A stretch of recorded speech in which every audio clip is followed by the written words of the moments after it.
하나님 감사합니다.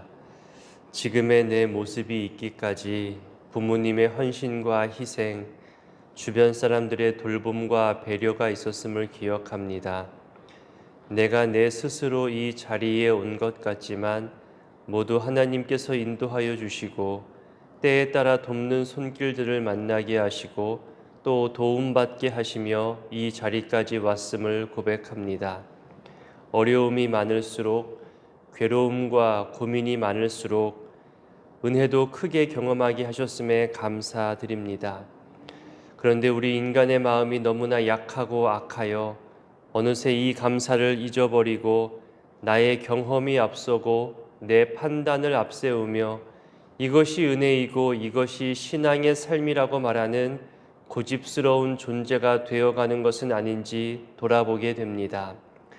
우물한 개구리처럼 미련하고 우매하게 되지 않기를 원하고 또 무엇인가 다 아는 것처럼 교만해지지 않기를 원합니다.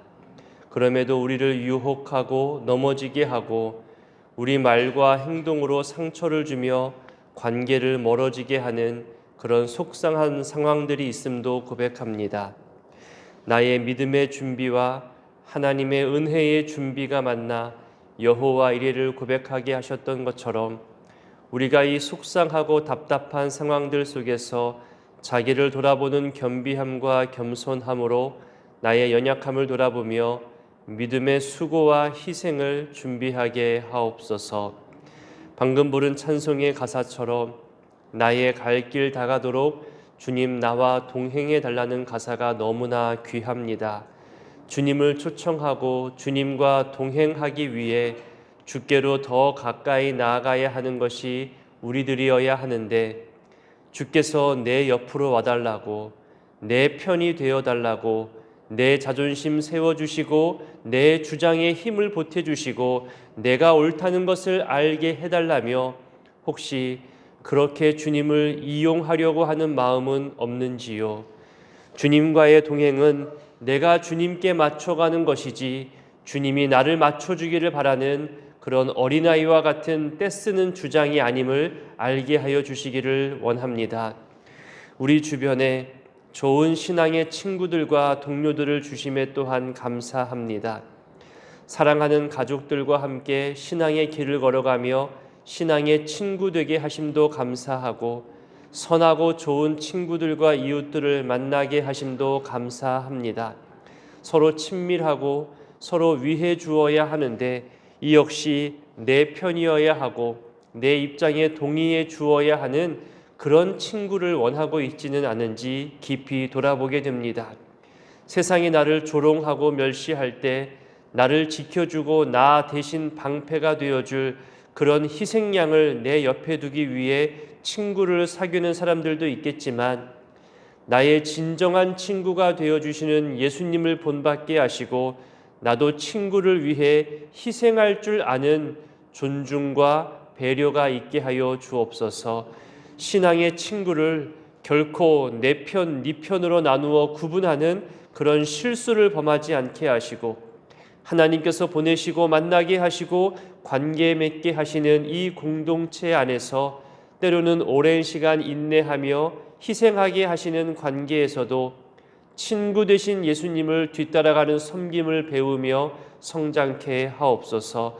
서로 돌아보아 선행을 격려하고 거룩한 것을 힘써 지키게 하고 성령이 하나 되게 하신 것을 사람의 생각과 판단으로 나누지 않도록 주여 우리 각 사람의 마음과 입술의 말에 주의 파수꾼을 세워 주옵소서. 어제 오늘 이사하신 우리 성도님 가정이 있습니다. 교회에서 멀어져 속상해하면서도 여전히 열심을 다해 주님 가까이 하고 주의 성전을 가까이 하려고 하는 그 수고와 헌신에 복의 복을 더하여 주옵소서. 또한 교회에 가까운 곳으로 이사하신 성도님의 삶에 하나님과 더 가까워지고자 하는 거룩한 갈망을 더하여 주시고 그 인생의 여러 복잡한 상황과 건강의 연약함에 강건케 하시고 평안케 하시는 주의 은혜를 허락하여 주옵소서. 오늘 축하받아야 할 사람, 또 위로받아야 할 사람, 그리고 칭찬받아야 할 사람, 책망받아야 할 사람, 인정받아야 할 사람, 또 주변을 돌아보며 자기를 돌아봐야 할 사람, 정말 다양한 상황이 우리에게 있습니다. 복잡하게 꼬여 있고 어느 것부터 풀어낼지 몰라 어려워하는 모든 사람과 모든 상황 속에서 하나님 바라보며 하나씩 풀어지고 회복되어지는 역사를 허락하여 주옵소서. 결국 하나님께서 모든 것을 주관하고 있음을 알게 하시고 하나님께서 치유하시고 회복시켜 주시오니 주의 권능의 손을 우리 각 사람마다 각 상황마다 그 능력의 손으로 해결하여 주옵소서. 이 새벽에도 주의 전에 나올 때에 일천번제와 감사의 예물로 올려드리오니 준비된 그 손길에 하나님의 준비된 은혜를 허락하여 주옵소서. 이제 말씀 앞으로 나아가고자 하오니 성령 하나님 동행하여 주시기를 소원하옵고 예수님의 이름으로 기도드립니다. 아멘. 오늘 말씀은 욥기 16장 18절로 17장 6절까지입니다. 우리 다 같이 한 목소리로 봉독하겠습니다. 땅아 내 피를 가리지 말라. 나의 부르짖음이 쉴 자리를 잡지 못하게 하라.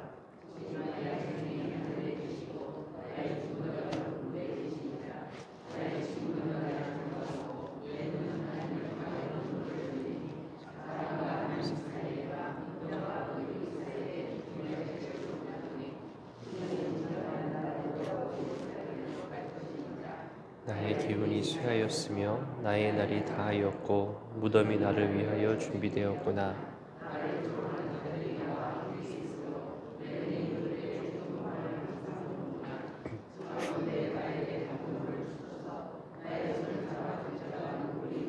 주께서 그들의 마음을 가리어 깨닫지 못하게 하셨사오니 그들을 높이지 마옵소서. 보상을 얻으려고 친구를 비난하는 자는 그의 자손들의 눈이 멀게 되리라. 하나님이 나를 백성의 속담거리가 되게 하시니 그들이 내 얼굴에 침을 뱉는구나. 내 눈은 근심 때문에 어두워지고 나의 온 지체는 그림자 같구나. 정직한 자는 이로 말미암아 놀라고 죄 없는 자는 경건하지 못한 자 때문에 분을 내나니 그러므로 의인은 그 길을 꾸준히 가고 손이 깨끗한 자는 점점 힘을 얻으리라. 너희는 모두 다시 올지니라. 내가 너희 중에서 지혜자를 찾을 수 없느니라. 나의 날이 지나갔고 내 계획, 내 마음의 소원이 다 끊어졌구나. 그들은 밤낮으로 낮을 삼고 내가 수월이 내 집이 되기를 희망하여 내 침상을 흑암에 펴놓음에 무덤에게 너는 내 아버지라 구더기에게 너는 내 어머니 내 자매라 할지라도 나의 희망이 어디 있으며 나의 희망을 누가 보겠느냐. 우리가 흙 속에서 쉴 때에는 희망의 수월의 문으로 내려갈 뿐이니라. 아멘. 오늘 본문은 앞뒤가 꽉 막힌 답답하고 속상한 상황에서 하나님 바라보고 하나님의 도우심을 바라는 신앙인의 자세와 또 우리 삶의 고민들에 대해서 생각해 볼 수 있는 그런 주제가 나타납니다. 계속 반복되는 주제가 나오잖아요. 서로 정죄하듯 나는 옳고 너는 틀리다는 듯한 그런 판단들, 그렇게 변론하는 내용들이 반복해서 나옵니다. 이런 주제들 속에서 오늘 우리의 관계와 우리 삶의 태도와 판단에 대해서 생각해 볼 수 있는 주제가 나옵니다. 함께 고민하고 또 함께 더 좋은 신앙의 삶을 위해서 생각해 보고 도전해 볼 수 있기를 바랍니다. 18절입니다. 언뜻 보면 이해하기 어려운 표현인데요. 이렇게 생각하면 좋겠습니다. 피를 가리지 말라는 것은 마음에 사무친 억울함을 분명하게 드러내달라는 의미입니다. 부르짖음이 쉴 자리를 잡지 못하게 하라는 말은 나의 부르짖음이 어느 한 장소에 머무르게 되면 거기서 쉬게 되면 하나님께 부르짖음이 전달되지 않기 때문에 부르짖음이 쉬지 않고 하나님께로 곧바로 올려지기를 바라는 마음인 거죠. 그래서 부르짖음이 어느 한 곳에 자리 잡아서 쉬지 않게 해달라는 간구입니다. 그러니까 지금까지의 억울함과 안타까운 형편을 하나님께 하나하나 간절히 호소하고자 하는 이 욥의 마음을 느낄 수 있는 겁니다. 땅이 자기의 증인이 되었으면 하는 이 욥의 호소에 이어서 이제는 하나님이 증인이 되기를 원하고 있습니다. 자신의 결백과 자신의 무고함을 변호해주고 밝혀줄 수 있는 증인을 찾는 욥의 모습인 거죠. 이 땅에 있는 그 누구도 자신을 올바르게 이해해 줄 수 없기 때문에 하나님께 그 시선을 두고 있는 겁니다. 우리가 흔히 말하고 들은 대로 앞뒤 좌우가 꽉 막혀서 어떻게 할 줄 모를 때에 위를 보라는 것처럼, 위는 언제나 열려 있다는 그런 말을 우리가 하고 들었던 것처럼, 내 모든 도움, 변호, 해결해 주실 분, 이 모든 상황을 알고 계시는 분이 바로 하나님 한 분뿐임을 알라는 거죠. 그래서 위를 바라보라는 겁니다. 욥은 그런 점에서 올바른 신앙의 태도와 시선으로 지금 하나님을 바라보고 있습니다. 동시에 그 고통과 괴로움이 너무나 크기에 주변을 통해서는 어떤 위로도 얻을 수 없는 속상한 상황임을 우린 또한 알 수 있습니다. 20절에 보니까 친구가 나를 조롱한다는 말이 나오잖아요. 이것은 비웃고 있다는 뜻과 함께 함부로 판단한다는 뜻입니다. 조롱이라는 말은 비웃다, 함부로 해석하고 판단한다는 뜻이 담겨 있습니다. 욥이 처한 이 고난의 상황을 함부로 해석하고 함부로 판단하고 있는 친구들을 말하고 있는 거죠. 좀 더 넘어가서 17장 2절에도 보면요, 조롱과 충동함에 대해서 얘기합니다. 그리고 5절에서도 자기 보상을 얻으려고 친구를 비난한다는 표현도 나오고 있습니다. 이것이 우리 삶에 정말 중요한 주제가 되고 신앙에 어쩌면 큰 걸림돌이 되는 주제이기도 합니다. 이 부분을 오늘 좀 생각해 봤으면 좋겠습니다. 우선 친구와 조롱이라는 말 자체가 어울리지 않습니다.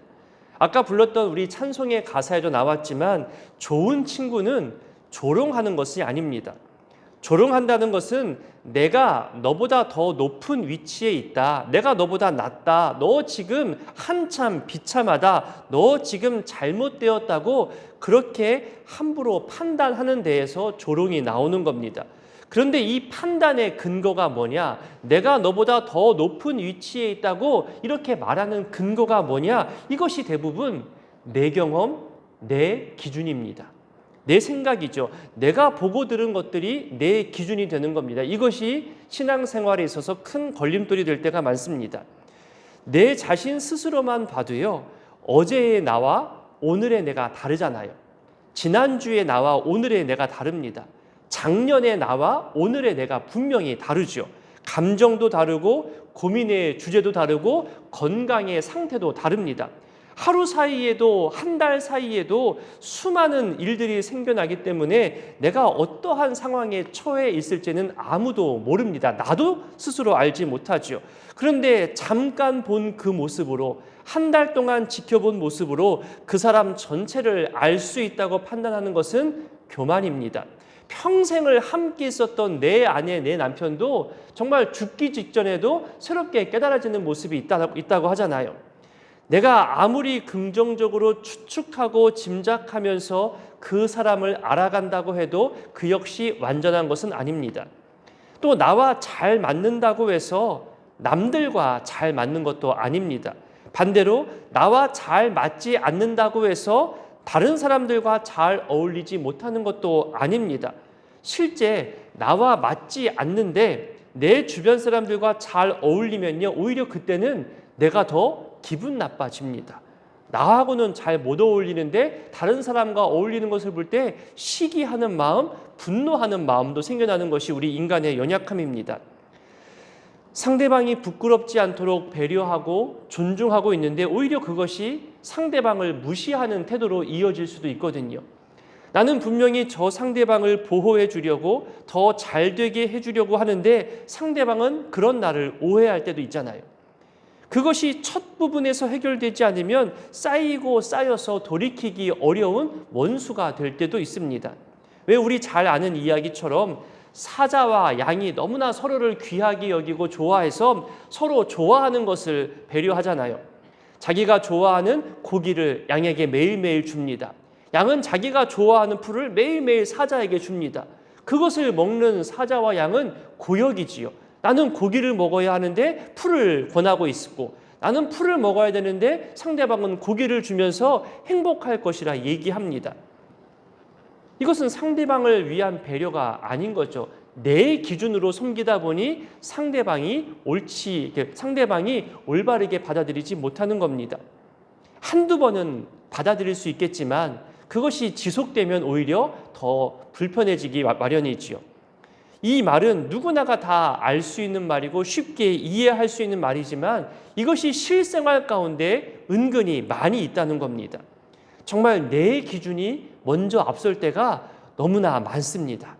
그래서 늘 상대방이 무엇을 소중히 여기는지, 어떤 이유로 이 말과 행동을 하는지, 왜 그런 계획을 갖게 되는지 충분히 알아야 할 시간이 필요합니다. 어떤 사람은 머리와 마음 속에 있는 것을 말로 잘 표현하지 못하는 분들이 계셔요. 그래서 이런 분들과는 몇 번 이야기 나누면서 그 말의 표현을 정리할 수 있도록 시간과 배려를 해주는 것이 그 사람을 돕는 길입니다. 또 대화를 통해서 주변 사람들이 충분히 이해할 수 있는 공감의 표현들이 나오게끔 돕는 것도 그를 돕는 방법이 되겠죠. 이렇게 저렇게 생각해 볼수록 어쨌든 시간이 필요하고, 그리고 이해하려는 내 에너지가 필요한 것은 맞습니다. 그런데 그것이 귀찮거든요. 한 사람을 알기 위해서, 또 다른 사람을 알기 위해서 내 모든 에너지와 시간과 비용이 들어가는 것이 귀찮기도 하고 손해보는 것처럼 여겨집니다. 그래서 판단이 늘 앞섭니다. 저 사람은 이런 사람일 거야. 그래, 이런 사람이야 라고 내가 본 시선 안에 들어오면 그 사람을 또 쉽게 판단하죠. 자기 기준으로 해석한다는 겁니다. 그만큼 어쩌면 빨리 사귀고 싶고 빨리 알아가고 싶은 마음도 있다는 거죠. 하지만 그것이 독이 될 때가 있다는 겁니다. 천천히 사귀시고 오래 건강하게 사귀시려면 여러 가지 다양한 상황들을 오래 지켜보는 것이 맞습니다. 그 사람의 중심을 헤아려 보는 내 시간적 노력과 내 에너지의 소비도 분명히 필요합니다. 그래서 결혼할 때도 사계절을 최소한 1년 이상을 만나봐야 그 사람을 알 수 있다는 말이 나오잖아요. 이런 시간과 힘이 들어가는 것은 낭비가 아닙니다. 필요한 부분입니다. 나랑 마음 맞는 사람, 나랑 말이 통하는 사람과만 어울리게 되면 어느새 네 편, 내 편이 나뉘어져 버립니다. 정말 그렇습니다. 대립하는 모습으로 더 긴장하며 살아가는 모습을 우리는 주변에서 보게 됩니다. 이제는 나랑 맞지 않으면 뒤돌아서면 돼. 다시 안 만나면 돼. 그 사람 뭘 내가 굳이 맞춰? 이런 분위기가 더 심해지고 있고, 심지어 결혼한 뒤에도 안 맞으면 헤어지면 되지 뭐, 이런 문화가 더 많아지고 있는 것이 요즘 시대입니다. 하나님께서 만나게 하신 소중한 이 만남의 복들을 내 기준과 섣부른 판단으로 놓치지 않게 되기를 바랍니다. 늘 상대방은 나의 스승으로서 하나님께서 보내어 주시는 만남입니다. 반드시 배울 게 있고 나를 돌아보게 하는 하나의 도구로 하나님은 사용하고 계십니다. 친구와 조롱이라는 이 주제, 함부로 판단하고 해석한다는 이 주제는 아마 우리 평생 끊임없이 나오는 주제일 것입니다. 최소한 조롱하지 않고 쉽게 판단하지 않고 있는 모습 그대로 인정해 주려는 자세만 가져도 아마 이 주제는 감사함으로 여겨지게 될 겁니다. 더 많은 위로와 따뜻함이, 더 많은 진실한 나눔이 우리 안에 더욱더 많아져 가게 되기를 또한 바라봅니다. 그리고 지금 이 욥의 시선처럼 한번 어긋나 버린 관계와 속상함을 풀어낼 때에도요, 이 또한 자기 방법과 자기 기준이 먼저 드러날 때가 있습니다. 사귀는 것보다 더 어려운 것이 풀어내는 겁니다. 회복하는 것이 더 어려울 때 있잖아요. 그때 하나님께 이 모든 안타까움과 이 속상함을 토로하면서 하나님께 지혜를 구하고 하나님 말씀 안에서 해결함 받게 되기를 원하며 하나님의 도움을 구하는 것이 신앙인의 올바른 자세겠지요. 욥과 같이 생명과 재산과 관계를 모두 잃어버린 것과는 감히 비교할 수는 없겠지만 친구라 여겼던 사람과 관계가 틀어지고 그 틀어진 관계 속에 서운함과 섭섭함이 들어오게 되면요, 그때는 내 마음 분노가 더 쉽게 자라납니다. 분노의 이유에 대해서 섭섭함이 마치 타당한 근거가 되는 것처럼 여겨지기 때문이지요. 사람의 생각이라는 것이 이렇게 자기 기준, 자기 감정에 휩쓸릴 때가 많습니다. 그리고 그 감정은 내 스스로를 속이기도 합니다. 그래서 성경은 스스로 속이지 말라는 교훈을 우리에게 곳곳에 합니다. 이것이 신앙이다. 이것이 나의 진심이다. 이것이 나의 헌신이다. 그렇게 말하지만 거기에는 오늘 본문의 표현처럼 내 보상을 바라고 내 이익과 관계가 들어가 있고 네 편과 내 편을 나누는 감정이 들어갈 때가 있다는 거죠. 그렇게 되면 정말로 내 깊은 뿌리부터 다시금 돌아볼 줄 아는 그런 기회의 시간들이 필요합니다. 그래서 여러분 쉼의 시간이 필요한 겁니다. 그래서 익숙함에서 벗어나 조금은 한두 걸음 뒤로 물러가서 나의 익숙함의 자리를 객관적으로 바라볼 줄 아는 그 시간이 반드시 필요한 겁니다. 오늘 서두에서 이 친구, 조롱, 해석과 판단이라는 주제가 너무나 중요하다 보니 내용이 좀 길어졌습니다. 말씀을 설명하고 하나님의 말씀을 해석하는 저 역시 제 경험과 생각이 앞서지 않도록 늘 조심해야 하거든요. 제 경험과 생각이 도움되도록 해야지 이것이 앞서는 순간 말씀을 이용하는 그런 잘못된 모습이 나올 수 있는 것이 저의 자리에서의 위험한 요소입니다. 기도회도 어떤 한편에 치우치지 않기 위해서 늘 조심해야 할 부분이 있습니다. 속상한 분들의 이야기를 들으면 기도의 마음이 그리로 휩쓸릴 때가 있습니다. 어렵고 힘든 사람들의 이야기를 들으면 그들을 위한 기도가 더 많아질 때가 있습니다. 하지만 우리에게는 늘 조심할 것은 늘 반대의 상황이 있다는 거예요. 축복해야 할 사람들의 이야기도 있는 거잖아요. 그들의 이야기도 반드시 들어야 되는 거고 함께 기도해야 하는데 우리 가운데 아파하는 사람이 있다는 이유로 축복받고 함께 기뻐해야 할 사람들의 이야기가 무시되면 그 또한 속상함이 되는 겁니다.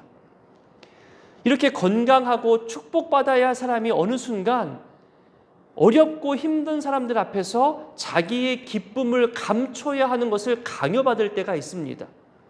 물론 건강한 사람이 연약한 사람을 위해서 그것을 감당해야 하는 것도 성경의 원칙인 것은 맞지만 그것이 강요당하듯 해버리면 나도 기쁨을 나누고 싶은데 나도 축복을 나누고 싶은데 그것이 감추어져 버리면 그 또한 올바른 신앙생활의 모습이 되기 어렵죠. 그래서 이 공동체 안에서 어떻게 건강한 신앙 공동체를 만들 것인가, 이 시대와 문화 속에서 시대 갈등과 세대 갈등이 점점 더 많아져가는 상황 속에서 모두와 함께 신앙 공동체를 어떻게 성장시킬 것인가, 결국 이 모든 고민의 마지막 결과는 이렇게 이어져 갑니다. 결국 말씀이구나. 결국 예나 오늘이나 앞으로나 변치 않는 생명의 말씀, 진리의 말씀을 올바르게 붙잡는 것이 우리 거룩한 신앙 공동체가 붙잡아야 할 방법이구나, 그렇게 또 생각되어집니다.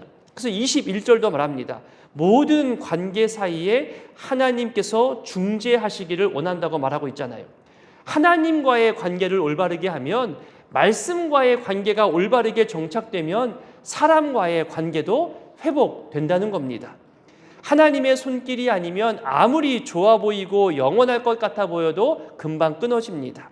반대로 하나님의 손길이 함께 하시면 아무리 어려운 문제와 관계도 회복되어질 수 있습니다. 그러니 조급해하지 마시고 멀리 바라보시고 천천히 회복되게 될 것을 소망하며 하나님 붙들게 되기를 원합니다. 상처도 금방 아물지 않습니다. 천천히 더디더라도 온전히 회복되는 것이 중요합니다. 22절을 보니까 욥은 자기 생명의 날이 얼마 안 남았다고 생각했습니다. 그래서 중보자의 중재로 모든 속상함과 억울함의 관계들이 온전히 회복되기를 간절히 원하고 있습니다. 이제 17장에 가면 앞서 설명한 내용들과 비슷한 분위기가 또 반복되어서 이어집니다. 한 절 한 절 볼 때마다 욥의 고통과 괴로움을 호소하는 내용들이고 또 더욱더 절망으로 빠져가는 욥을 발견하게 됩니다. 진정한 위로의 말을 건네주는 친구 한 명이라도 있으면 조금 괜찮을 텐데 이 욥의 표현처럼 평소 가깝게 지내던 친구들은 자기 배움과 자기 경험과 자기 판단으로 욥을 정죄하고 있습니다. 그래서 욥은 하나님만이 이 모든 상황에서 자기를 건져줄 것임을 소망하고 있고 자기를 더욱 절망하게 하는 이 친구들의 이야기와 판단과 정죄 그리고 조롱에 더더욱 힘들어함을 호소하고 있는 내용들입니다. 오늘 이 말씀들을 기억하며 기도하실 때에 우리는 욥의 입장에서 친구를 판단할 때도 있을 겁니다. 또 반대로 친구들의 입장에서 욥을 판단할 때도 있겠지요. 그래서 우리는 늘 언행을 조심해야 하고 상대방의 입장을 다 알지 못한 채 함부로 판단하는 것을 조심해야 할 것입니다. 상대방을 있는 그대로 볼 수 있는 객관적이고도 지속적인 관계가 우리 공동체 안에 계속해서 많아졌으면 좋겠습니다. 내가 이해받기 원하는 것 이상으로 상대방을 이해하기 위해서 힘써 내 에너지를 한번 써보는 것도 또 그런 모습들이 우리 공동체 안에서 많이 생겨나게 되기를 기도해 주시고 또 회복되어져야 할 건강, 연약함, 관계 이것들도 온전히 회복되어지기를 함께 기도해 주시기를 부탁드립니다. 주기도문으로 기도하겠습니다. 하늘에 계신 우리 아버지, 아버지의 이름을 거룩하게 하시며 아버지의 나라가 오게 하시며 아버지의 뜻이 하늘에서와 같이 땅에서도 이루어지게 하소서. 오늘 우리에게 일용할 양식을 주시고 우리가 우리에게 잘못한 사람을 용서하여 준 것 같이 우리 죄를 용서하여 주시고 우리를 시험에 빠지지 않게 하시고 악에서 구하소서. 나라와 권능과 영광이 영원히 아버지의 것입니다. 아멘.